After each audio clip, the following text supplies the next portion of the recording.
Bomba right here, fam. As I process and as I process my life and think about everything, I actually believe it started at the barbershop. A lot of people don't know I'm a licensed barber. So everything happens at the barbershop. If you want to know anything that goes on, the ins and outs, even to this day, you will find out at the barbershop. Anything that goes down in the community. But being a barber and cutting hair, and you get folks in your chair, and it's very difficult for a man to open up, right? There's a saying that men have the best conversations while they're driving, and people say why? Because they don't have to look at each other, right? They say men don't like to look at each other. See, there's that North Philly preaching Yeah. right here, dog. I mean, this is Yeah. Sunday here. It ain't Yeah. Sunday. Okay. Yeah, but if you're cutting right. hair, you're That's around real. That's real. you're That's real. giving someone a fade, you're not looking at Yeah. each other, and now they start to open up about what's going on in their life, Yeah. what's going on in their family, they're trying to get a job.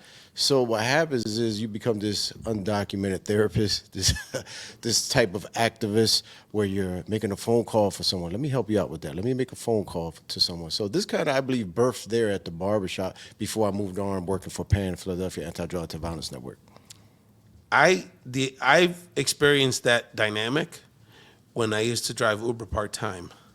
So when I would be in the car, especially with the young guys, and I did it, on weekends at nights and stuff. So like a lot of times it was like the young guy that gets in the car, he's had a couple, and maybe his girlfriend just broke up with him, or he's going through it. This was especially right before COVID when like the opioid epidemic was really, so like a lot of people, especially like suburban kids, even suburban kids were like dealing with like a loved one that was going through it, or a sister, or their mom, or whatever. And that's when they would open up to me. Yeah. Because of that same dynamic, it's like, well, I'm never going to see this guy ever again.